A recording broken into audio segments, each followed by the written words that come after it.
It's really cool that you're here, but I'm gonna try to be polite with this. Why? Like, why are you here? So when I became governor, I decided that one of the most important things I could do was make it so that every Rhode Islander had job skills.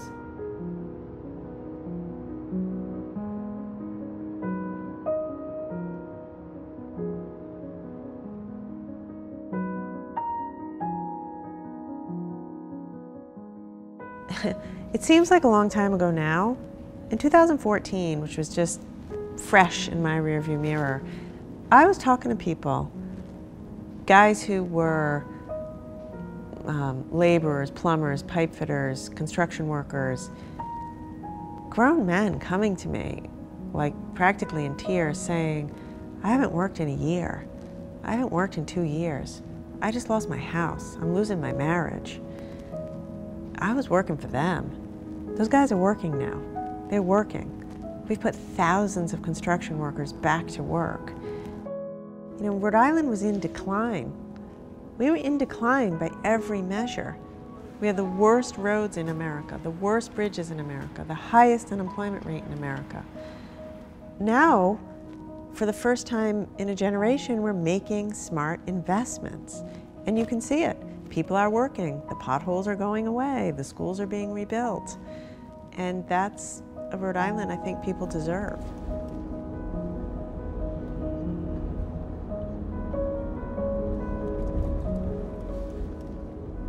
Every time Jack and I are together for one of these gold-plated shovels in the ground, it means more Rhode Islanders are working and being put to work, and that's a great thing, exactly. By the way, when I came in, the first thing I checked was to see if the sign on the heavy equipment was a Rhode Island company, and I'm happy to see it says Johnston, Rhode Island, so that's very good. So thank you guys, congratulations. You know, people say, what's it like governing Rhode Island? I said, all you need to know is we were the first colony to declare our independence and the last one to ratify the Constitution. We are independent. And that's a great thing, because that independence breeds creativity, entrepreneurship, great culture, great art. And so that's the Rhode Island I know. Big-hearted people with great communities. Whether you have a four-year degree from the right school or not isn't really what we're looking for.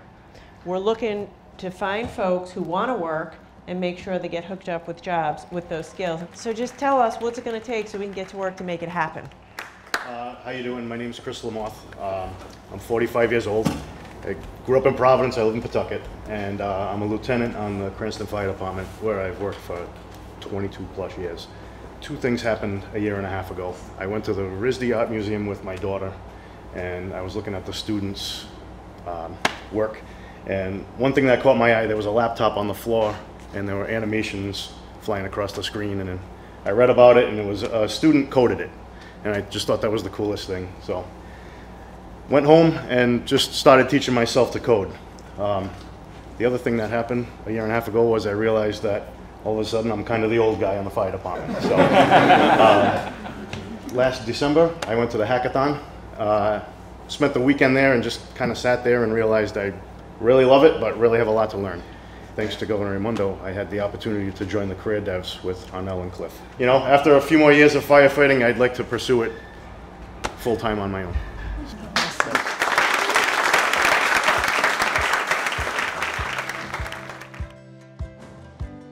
These companies are coming to Rhode Island because they want to hire Rhode Islanders. You know, we're investing in our people, in job training and education and tech training, and we are creating jobs in Rhode Island for Rhode Islanders, and at the same time, we're making sure that every Rhode Islander has the education and training they need to get a good job. We have 1,500 manufacturing companies that employ 41,000 people. So here's the point, guys. You can make a great career in manufacturing, and it's fun to make things. You come home at the end of the day, in a job in manufacturing, you made something. You're part of making something.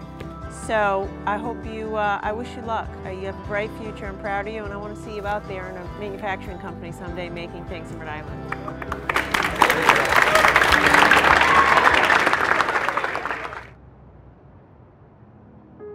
My kids went to Vartan Gregorian and Fox Point for elementary school. The teachers were terrific, you know. We loved the school, it was a nice community.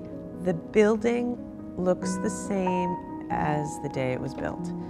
It's not fair to these kids and teachers to go into schools that have leaky roofs, wires coming out of the ceiling, paint chipping, asbestos.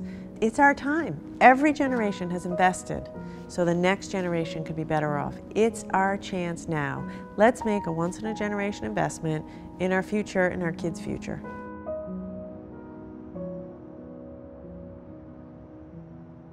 I was in a school the other day in Pawtucket. I walked in. It's one of the new schools that we renovated. It was gorgeous. It was a happy place. Clean, bright, safe, warm, climate controlled. The teacher said to me, problems with asthma are down, discipline problems are down, attendance is way up. It's just what people deserve. Like every mother wants their kids to be near them. Every mom, every family wants to live close. And so if my kids are going to live here when they're grown-ups, and they need to have jobs here, because Rhode Island has everything. Tight-knit communities, people who care about each other, progressive values, a quirky, wonderful culture, and I love it.